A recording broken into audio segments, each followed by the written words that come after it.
What's going on, everybody? KingofDragons 5000 here, coming at you with another figure review. Today we'll be having a look at the McFarlane Toys DC Multiverse Target exclusive Ultraman from the Crime Syndicate. And so here we have Ultraman posing out of the packaging. Before we take a look at the figure, let's actually run through his accessories. Ultraman does come with one of the Starro spores, which looks really nice. I do like the detailing on it. It is made of a softer rubber. Then he does come with the central eye of the Starro Build-A-Figure. Then he does come with the McFarlane display base as well. Other than that, Ultraman doesn't come with any other accessories, so let's actually move on to his details. And so here we have Ultraman posing out of the packaging. Now I know the packaging on the box does say Superman of Earth -3. It's Ultraman. This is the Ultraman character of the Crime Syndicate, and I really do like what McFarlane did here.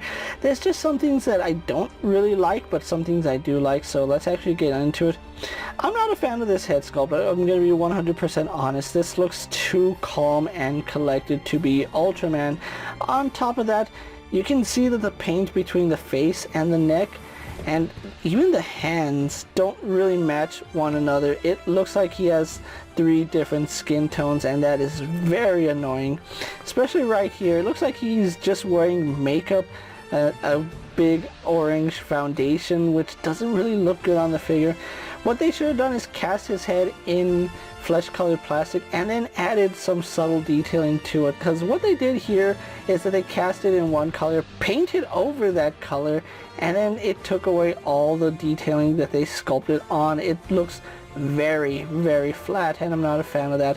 I would have liked a more angry expression for Ultraman here, because he is the negative counterpart to Superman, and yet not a fan of how they did this. Did they cast his head in black plastic?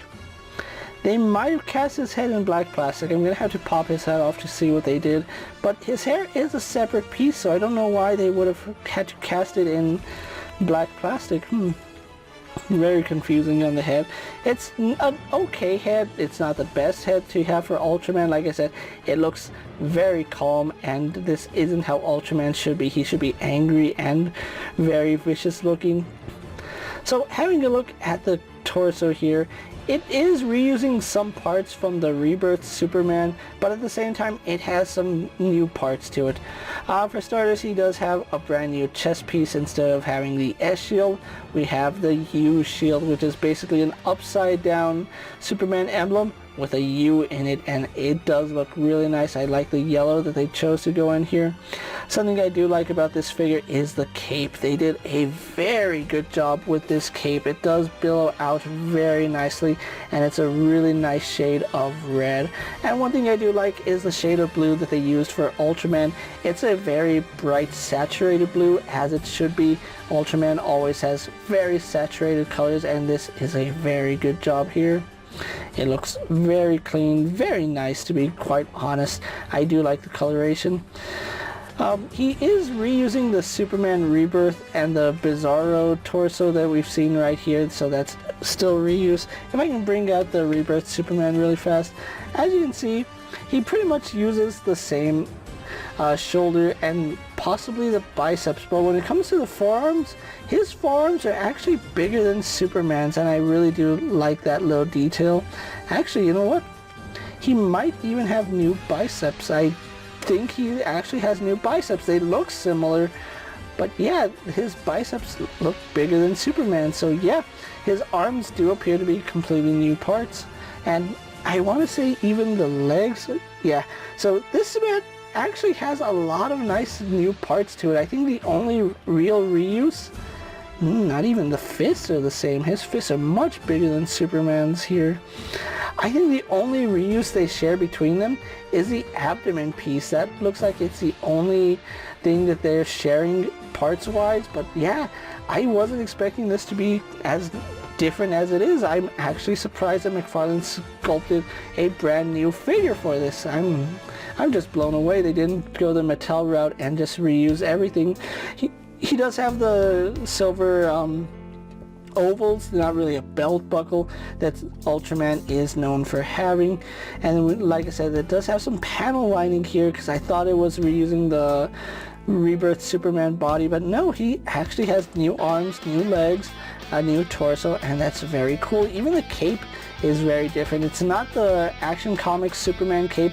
It looks similar to it, but it's bigger and it billows out better. I kind of want to see a Superman figure with this cape because that's how awesome I think it is. So moving on to the rest of the figure, he does have his very own legs, like I did go over. The thighs are completely new, and then we do go on to his boot, where you can see he has this really nice painted line, and it's sculpted. Unlike the Rebirth Superman, his boots have the sculpted line work in them, and that is very nice. One thing to also note about this figure is he is not using the traditional ball joint here at the ankle.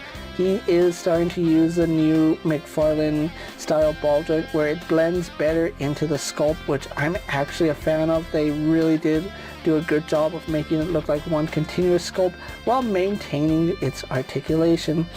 Overall, Ultraman here is a very nice looking figure, and it did surprise me with the new parts that they did make for him. So with that out of the way, guys, let's actually get Ultraman posed for my comparisons, and then we'll go on with the rest of his review. Here we have Ultraman posed next to a Marvel Legends Cyclops and a DC Multiverse Superman. Here we have Ultraman posed next to a WWE Elite Scale figure and the Mezco 112th Collective Popeye the Sailor Man.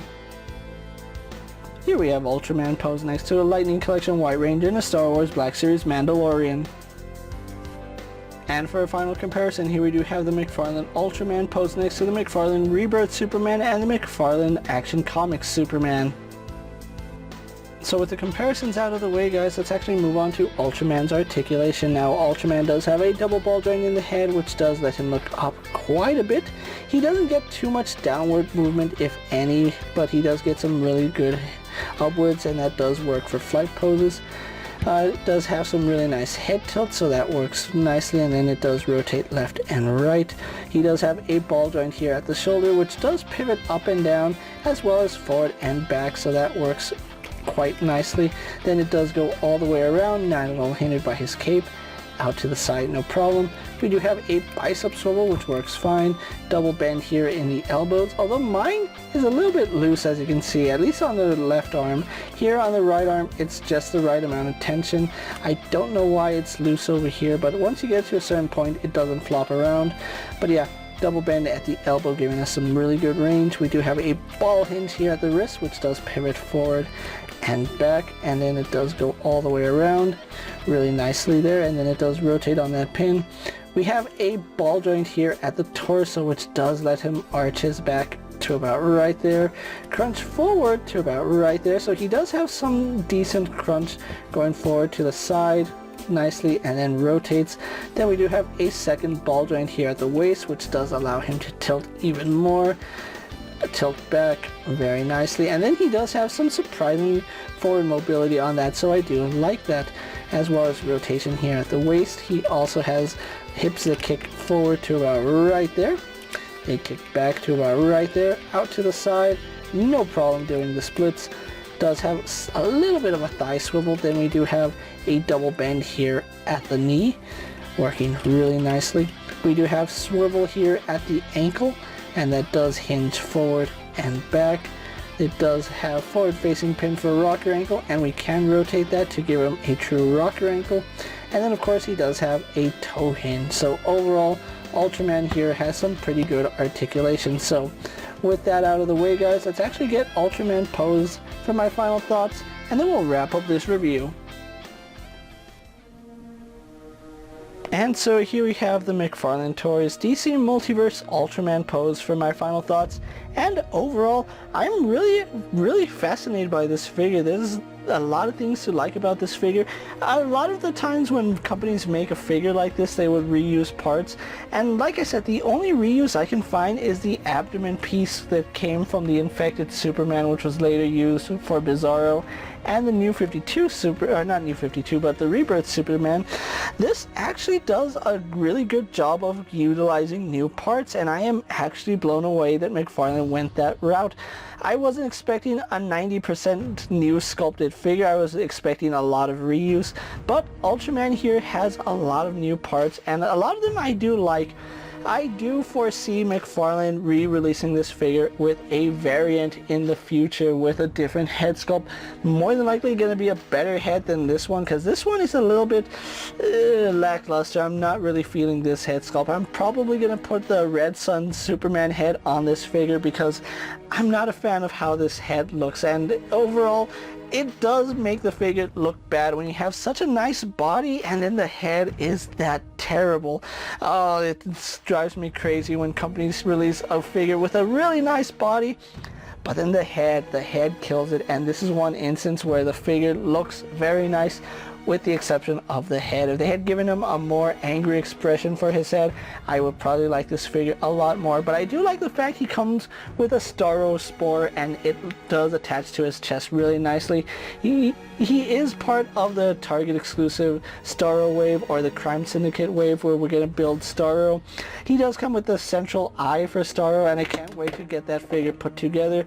But overall, this is still a good figure, and if you want an Ultraman in your collection and you can't afford the DC Collectibles one and the DC Universe Classics is too small, this is still a very nice pickup. So with that out of the way, guys, don't forget to like this video, leave a comment, subscribe to my channel, go ahead and check out all my other action figure reviews as well as all my other DC Multiverse videos. Hopefully you find them informative. As always, if there's a figure you'd like to see me review, let me know down in the comments, and if it's in my collection, I'll gladly have a look at it. While you're at it, check out my Instagram account for new and exciting action figure photos, and as always, ring that bell to be notified every time I upload a video. Until next time, guys, I'll see you later. Take care, everyone.